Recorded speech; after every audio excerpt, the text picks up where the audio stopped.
Oi, gente! Hoje a gente vai falar sobre par e ímpar, que nem naquele jogo, né? Mas para começar a nossa conversa, quando eu falo na palavrinha par, o que vocês lembram?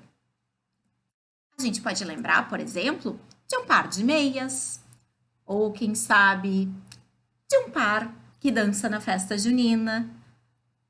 É mesmo, prof, par, a gente pode lembrar das nossas duplas. Então, a gente pode pensar no par como um conjuntinho de dois. Pensando nisso, vamos definir o que é um número par. A gente chama de número par todo aquele número que, quando a gente representa ele por desenho, a gente consegue formar duplas sem sobrar ninguém. Por exemplo, aqui eu tenho 1, 2, 3, 4 meias. Será que 4 é um número par? Vamos ver. Fiz um conjunto, uma duplinha. Fiz uma duplinha. Sobrou meia? Não. Se eu conseguir formar duplas e não sobrou nenhuma meia, então 4 é um número par. Ah, mas eu também falou que a gente ia falar de número ímpar, prof. Chamamos de número ímpar todos os números que, quando representados por desenho, sobra um termo que não faz dupla com ninguém. Antes da gente falar dos exemplos, eu quero lembrar uma coisinha com vocês. Esse im do ímpar é o mesmo im do impossível. O que é uma coisa impossível? É uma coisa que não é possível. Então, essas duas letrinhas aqui, elas têm o significado de não. Então, na verdade, o número ímpar é aquele número que não é par. Por isso que a gente fala que quando a gente faz as duplas, não fecha a regra do par, acaba sobrando alguém. Vamos para o exemplo? Aqui eu tenho 1, 2, 3, 4, 5 meias. E o que acontece quando a gente vai formar as nossas duplas? Aqui eu fiz uma dupla, aqui eu fiz uma dupla e sobrou um termo, né? Sobrou uma meia. Como sobrou alguém, o que a gente entende? Que o 5 é um número ímpar. Agora, a gente vai olhar os números de 0 até 10. E vamos verificar quais deles são ímpares e quais deles são pares. O 0 a gente vai discutir daqui a pouquinho. O 1. O 1 eu não consegui formar dupla, né? Mas a regra do ímpar era que sobrava alguém. E no caso do 1, sobra alguém aqui. Então, o 1 ele é ímpar, ele não é par, não deu para formar dupla. Já o número 2, eu consigo formar dupla sem sobrar ninguém. Então, o que ele é? Par. O número 3, quando eu formei a minha dupla, sobrou aqui uma nuvenzinha. Então, ele é ímpar. O número 4, eu formei a minha dupla, formei outra dupla e não sobrou ninguém. Então, ele é par.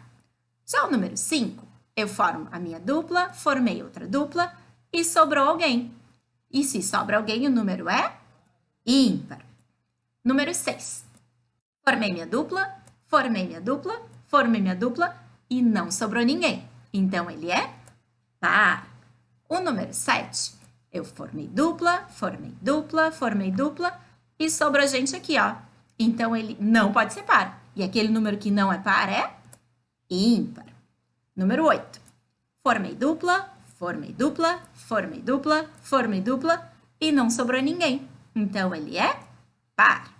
Número 9, formei minha dupla, formei outra dupla, formei outra dupla, formei outra dupla e sobrou gente aqui. Então, ele é ímpar. E o número 10, formei as minhas duplas e não sobrou ninguém. Então, ele é par. Ah, mas tu disse que a gente ia falar do número 0, prof. Então, o número 0, ele não tem nenhuma dupla, mas também não sobra ninguém. E a regra para o número ser ímpar é que deveria sobrar alguém, né? Como foi no caso do 1. Então, a gente considera que o 0 é um número par. Bom, a gente viu que os números 0, 2, 4, 6 e o 8, quando a gente fez os desenhos, não sobrou ninguém. Então, estes números são pares. E o 1, o 3, o 5, o 7 e o 9 sempre sobrava alguém. Então, eles são os números ímpares. E a gente também viu mais uma coisa importante. A dezena é um número par. Lembra quando a prof fez ali o conjuntinho de 10? Não sobrou ninguém. Então, a gente pode usar uma regrinha, que sempre que um número terminar em 0, 2, 4, 6 ou 8, ele vai ser par. E se o número terminar em 1, 3, 5, 7 ou 9, ele será ímpar. Mas por que isso, prof? Se tu só fez o desenho até o 9 e depois a dezena? Vamos para o quadro para a prof explicar um pouquinho melhor para vocês? Bom, então o que a gente viu no vídeo? Que se o número terminar em 0, 2, 4, 6 ou 8, ele vai ser par. E se ele terminar em 1, 3, 5, 7 ou 9, ele vai ser ímpar. E nós também vimos que a dezena é par. A primeira forma da gente saber se um número é par ou ímpar é tentar fazer as nossas duplas. Por exemplo, se eu quero saber o número 16. 16. 1, 2, 3, 4, 5, 6, 7, 8, 9, 10, 11, 12, 13, 14, 15, 16. Será que o 16 eu vou conseguir fechar as minhas duplas ou vai sobrar alguém? Dupla, dupla, dupla, dupla, dupla, dupla, dupla, dupla. Se não sobrou ninguém, o que ele é? Par. E, por exemplo, o número 23. É um número grande. 1, 2, 3, 4, 5, 6, 7, 8, 9, 10, 11, 12, 13, 14, 15, 16, 17, 18, 19, 20, 21, 22, 23. E será que eu vou conseguir fechar duplas ou será que vai sobrar alguém? Vamos tentar. Fechei uma dupla, aqui já tem uma outra dupla, aqui tem outra dupla, aqui tem outra dupla, outra dupla, outra dupla, outra dupla, outra dupla, outra dupla, outra dupla, outra dupla e sobrou alguém.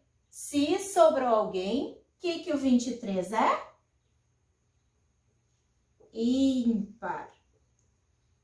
Mas, prof, eu sempre vou ter que desenhar? Será que não tem um atalho? Tem. Vamos pensar um pouquinho sobre o número 15, por exemplo? Será que o número 15 é par ou ímpar? Mas o 15, ele é formado por uma dezena, 2, 3, 4, 5, 6, 7, 8, 9, 10, mais 5 unidades.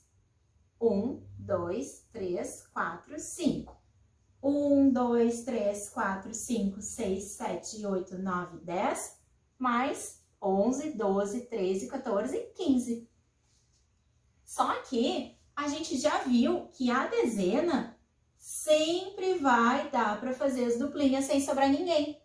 Então, sempre que eu tiver uma dezena, eu já sei que as duplinhas podem ser formadas. Eu só preciso olhar, então, aquela parte que eu ainda não sei. Vamos olhar o 5?